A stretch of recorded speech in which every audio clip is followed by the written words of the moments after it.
Kauntĩ ya Nyerĩ ikoretwo na macini cia kũhuhia 19 thibitarĩ-inĩ cia mũingĩ na cia andũ kĩũmbe, ũndũ ũkoretwo ũkĩritũhia mĩhang'o ya gũthaitĩra arwaru a COVID-19 arĩa marabatara rĩera.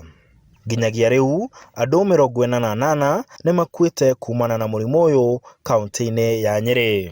Tukeyũria kĩũria atĩrĩrĩ, to gũkorwo ventilator ici tũngĩarĩ nacio ta mweri mũthiru nĩ tũngĩhonoketie mĩoyo, na kwoguo ndikiuge nĩ ciũkĩte rĩrĩa kwagĩrĩire.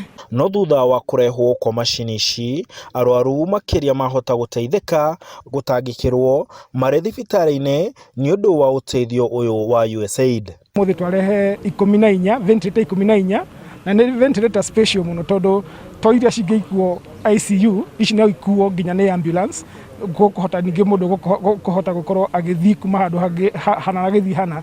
Matũtũire kuma 1963 nginyagia mũthenya wa ũmũthĩ kauntĩ ya Nyerĩ ũrĩa igana ĩrarĩ na ventilator 19 iria ndoiga county referral ĩrarĩ na 10, Mount Kenya Hospital Isolation Ward tukagĩa kamwe, Consolata Mathari mararĩ na 4 na Outspan Hospital mararĩ na 4, igoka 19. Mũthenya wa ũmũthĩ mwatũcerera na mwoka mwatũrehera 14. Arigitani nĩ mamũkĩrĩte gĩthomo gĩa kũhũthĩra macini ici na nĩ gũkorwo igĩthondekwo nĩ aheani aya kwa ihinda rĩa mwaka ũmwe.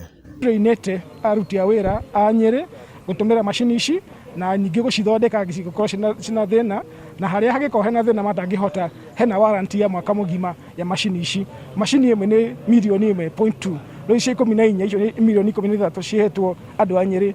Na harĩ mĩhang'o ya kwambatĩria meharĩrĩria ma gũteithia arwaru a COVID-19, thirikari ya kauntĩ nĩ ĩrekĩra mĩtambo ya oxygen thibitarĩ-inĩ ya Mount Kenya na ya Karatina.